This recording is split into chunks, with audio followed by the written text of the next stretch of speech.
ഇന്ന് തൊണ്ടിയമ്മമ്മേനെ കാണാനാ ഞാൻ പോകുന്നു. തൊണ്ടിയമ്മമ്മ, കോയിയമ്മമ്മ, എങ്ങനെയല്ലാന്ന് അമ്മമ്മേന്റെ പേര്. നമ്മളിട്ട പേരല്ല, ഇതെല്ലാം എൻ്റെ മക്കളിട്ട പേരാട്ടാ. അമ്മമ്മക്ക് ആദ്യം അവിടെ കോഴിയൊക്കെ ഉണ്ടായിരുന്നു. അതുകൊണ്ട് മൂത്ത ആള് കോയിയമ്മമ്മ എന്ന് വിളിച്ച്.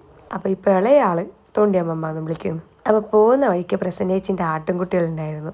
അച്ചൂട്ടന് ആട്ടിൻകുട്ടികൾ ഭയങ്കര ഇഷ്ടമാണ്. അതുകൊണ്ട് അവൻ അവിടെ സ്റ്റക്കായി. ദേ കിടക്കുന്ന എൻ്റെ വണ്ടീനെ അവിടെ ഇട്ടിട്ട് ഞാൻ അമ്മമ്മേനെ കാണാൻ പോയി. നോക്കുമ്പോ ആ തേടി ആള് ചേതിക്കന്നെ ഇരിപ്പുണ്ടായിരുന്നു.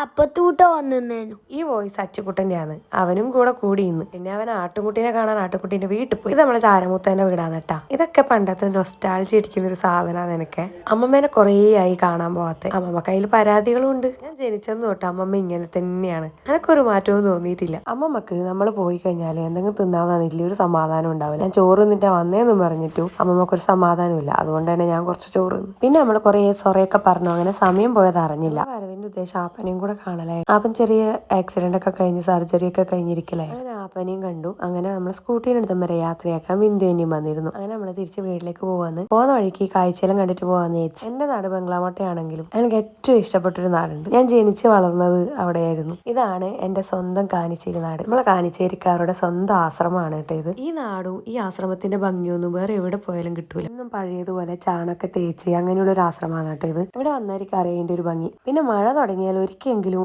ഇവിടെ വന്നിട്ടില്ലെങ്കിൽ എനക്കൊരു സമാധാനം ഉണ്ടാകും. കാണുന്നതൊക്കെ ഗുഹകളെല്ലാം ഉള്ള സ്ഥലമാണ് കേട്ടോ. മഴ സമയത്താണ് അതിന്റെ ഒരു ഭംഗി. പിന്നെ ഈ വെള്ളം വരുന്നതിന്റെ അങ്ങേ നമ്മൾ കളിക്കാനൊക്കെ പോകുന്ന സ്ഥലമുണ്ട്. നമ്മളതിനെ കണ്ടീന്നാ പറയാം. ഈ മഴ സമയത്ത് ഒരിക്കലെങ്കിലും അവിടെ പോയി അലക്കവും കുളിക്കവും കളിക്കുകയും ചെയ്തിട്ടില്ലെങ്കിൽ അതൊരു നഷ്ടബോധം വരും. അങ്ങനെ വന്നിട്ട് അലക്കുമ്പോൾ ചിലവരൊക്കെ എനിക്ക് ഒട്ടാന്ന് പറയാറില്ല. പക്ഷെ അവർക്കറിയില്ലല്ലോ അതിൻ്റെ അകത്ത് നിനക്ക് കിട്ടുന്ന സന്തോഷം എത്രയാണെന്ന്.